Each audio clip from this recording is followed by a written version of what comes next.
சீராக்க ஞானம் அதிகாரம் 31. செல்வம். செல்வத்தின் மீதுள்ள விழிப்பு உடலை நலிய செய்கிறது. அதை பற்றிய கவலை உறக்கத்தை துரத்தி அடிக்கின்றது. கவலை நிறைந்த விழிப்பு ஆள் துயிலை கெடுக்கிறது. கொடிய நோய் உறக்கத்தை கலைக்கிறது.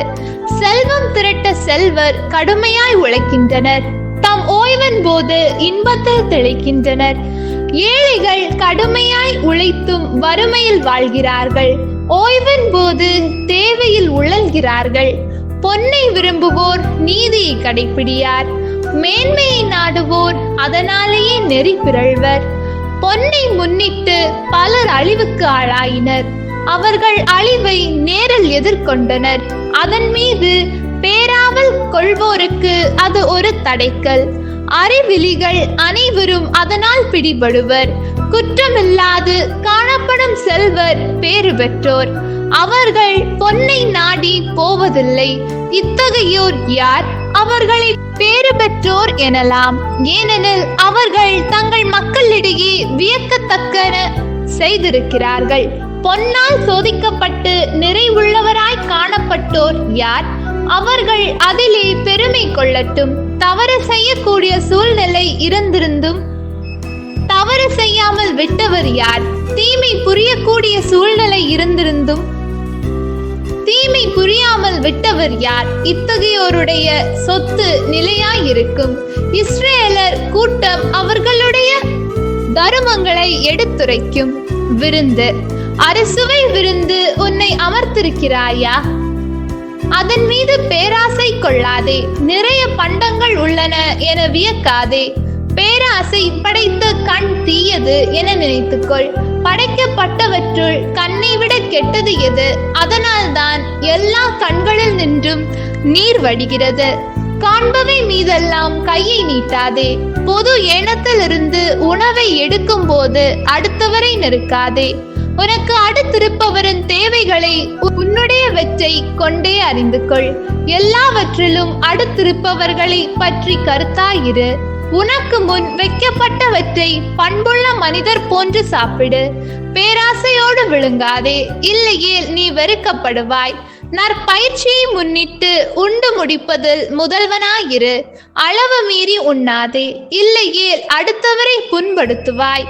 பலர் நடுவே நீ பந்தியில் அமர்ந்திருக்கும் போது மற்றவருக்கு முன் நீ உண்ண தொடங்காதே. நற்பயிற்சி பெற்றோருக்கு சிறிது உணவே போதுமானது. படுத்திருக்கும் போது அவர்கள் அரும்பாடுபட்டு மூச்சுவிட மாட்டார்கள். அளவோடு உண்பதால் ஆழ்ந்த உறக்கம் வருகிறது. அவர்கள் வைக்கரையில் துயில் எழுகிறார்கள். உயிரோட்டம் உள்ளவர்களாய் இருக்கிறார்கள். தூக்கமின்மை, குமட்டல், கடும் வயிற்று வலி ஆகியவை அளவின்றி உண்பவருக்கு உண்டாகும். மிகுதியாக உண்ணுமாறு நீ கட்டாயப்படுத்தப்பட்டால் இடையில் எழுந்து போய் வாந்தி எடு. அது உனக்கு நலம் பயக்கும். குழந்தாய், நான் சொல்வதை கேள், என்னை புறக்கணியாதே. கடைசியில் நான் சொல்வதன் பொருளை கண்டுணர்வாய். உன் செயல்கள் எல்லாவற்றிலும் சுறுசுறுப்பாயிரு. அப்பொழுது எந்த நோயும் உன்னை அணுகாது. தாராளமாக விருந்தோம்புவோரை மனிதர் புகழ்வர். அவர்களுடைய ஈகைக்கு மானிடர் பகரும் சான்று நம்பத்தக்கது. கஞ்சத்தனமாக உணவு படைப்போரை பற்றி நகரே குறை கூறும். அவர்களுடைய கஞ்சத்தனத்திற்கு மனிதர் பகரும் சான்று முறையானது. திராட்சை ரசம். திராட்சை ரசம் அருந்துவதால் உன் ஆற்றலை காட்ட முயலாதே. திராட்சை ரசம் பலரை அளித்திருக்கிறது. இரும்பின் உறுதியை சுளை பரிசோதிக்கின்றது. செருக்குற்றோரின் பூசல்களில் அவர்களின் உள்ளத்தை திராட்சை ரசம் பரிசோதிக்கின்றது. திராட்சை ரசத்தை அளவோடு குடிக்கின்ற போது அது மனிதருக்கு வாழ்வை அளிக்கின்றது.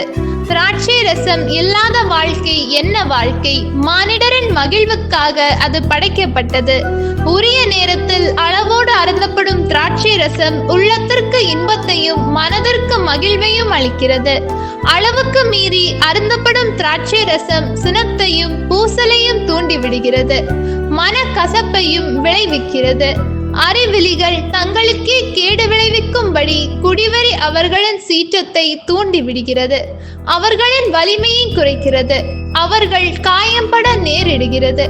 திராட்சை ரசம் பரிமாறப்படும் விருந்தில் உனக்கு அடுத்திருப்பவரை கடிந்து கொள்ளாதே. அவர்கள் மகிழ்ந்திருக்கும் போது அவர்களை இகழாதே.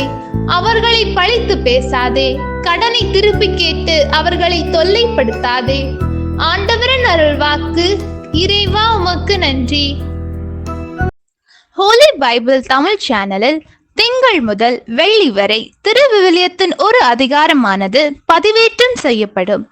நம் அன்பு கடவுளின் ஆசியும் அருளும் இன்னும் பலருக்கு கிடைக்கப்பெற ஹோலி பைபிள் தமிழ் சேனலை சப்ஸ்கிரைப் செய்யவும். மேலும் உங்கள் உறவினர் மற்றும் நண்பர்களுடன் ஷேர் செய்யவும். நன்றி.